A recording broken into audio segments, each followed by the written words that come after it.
കേരളത്തിൽ വർദ്ധിച്ചുവരുന്ന മദ്യത്തിന്റെയും മയക്കുമരുന്നിന്റെയും ദുരുപയോഗം തടയാൻ പുത്തൻ പദ്ധതിയുമായി എക്സൈസ് വകുപ്പ്. വിമുക്തി എന്ന് പേരിട്ടിരിക്കുന്ന പദ്ധതിയുടെ ഉദ്ഘാടനം ഈ മാസം 20-ന് മുഖ്യമന്ത്രി പിണറായി വിജയൻ നിർവഹിക്കും. എക്സൈസ് വകുപ്പിന്റെ നേതൃത്വത്തിൽ കേരള സർക്കാരാണ് വിമുക്തി എന്ന കേരള സംസ്ഥാന ലഹരിവർജന മിഷൻ ആരംഭിക്കുന്നത്. സംസ്ഥാനത്ത് ദിനംപ്രതി വർദ്ധിച്ചുവരുന്ന മദ്യത്തിന്റെയും മയക്കുമരുന്നിന്റെയും ഉപയോഗം കുറയ്ക്കുക എന്നതാണ് ഈ മിഷന്റെ പ്രധാന ലക്ഷ്യം.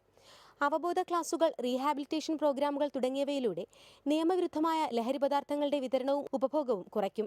മദ്യനിരോധനം വന്നതോടുകൂടി ലഹരിയുടെ ഉപയോഗം വർദ്ധിച്ചതായി എക്സൈസ് കമ്മീഷണർ ഋഷായ് സിംഗ് പറഞ്ഞു. നിരോധനത്തിന് ശേഷം ലഹരി വസ്തുക്കളുടെ ഉപയോഗം 105% വർദ്ധിച്ചു. നിരോധനത്തിന് മുമ്പ് 900 കേസുകളാണ് രജിസ്റ്റർ ചെയ്തിരുന്നത്.